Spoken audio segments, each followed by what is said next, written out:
Hamstring eccentric floor slide. So we have some floor sliders here on this rubber style surface, which allows there to be pretty minimal friction when you move. So if you're somebody that's doing these at home or you have limited equipment, socks on a hardwood surface or some sort of harder style surface works really well. You can use cardboard on carpet, those types of things. You're trying to do something that has not a ton of drag, so you can allow the eccentric motion to happen pretty smoothly. So the point of the eccentric is the eccentric motion with the hamstring is a little bit easier than the concentric. So eccentric means the muscle is contracting, but the muscle is elongating.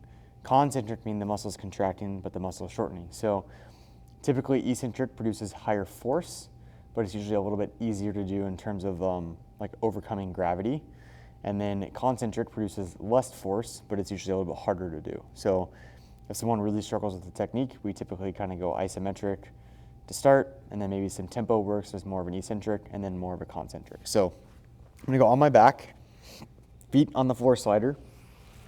I'm gonna pull my feet up toward my butt as far as I can. I'm gonna push my low back into the ground. I'm gonna bridge up, and then I'm gonna slowly lower my feet out, and my feet are gonna stay flat as long as they can to bias my hamstrings, and then my butt will hit, and then I come back and I reset by curling my heels to my butt, bridge up, keep my feet flat as long as I can, slowly lower that out until my butt hits the ground. So the duration of the lower is gonna be different for everybody depending on the length of your tempo.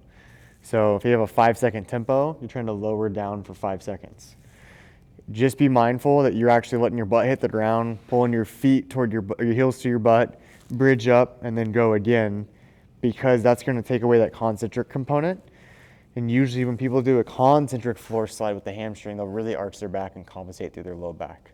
So it's just a way for us to kind of put a little bit more load into the hamstrings.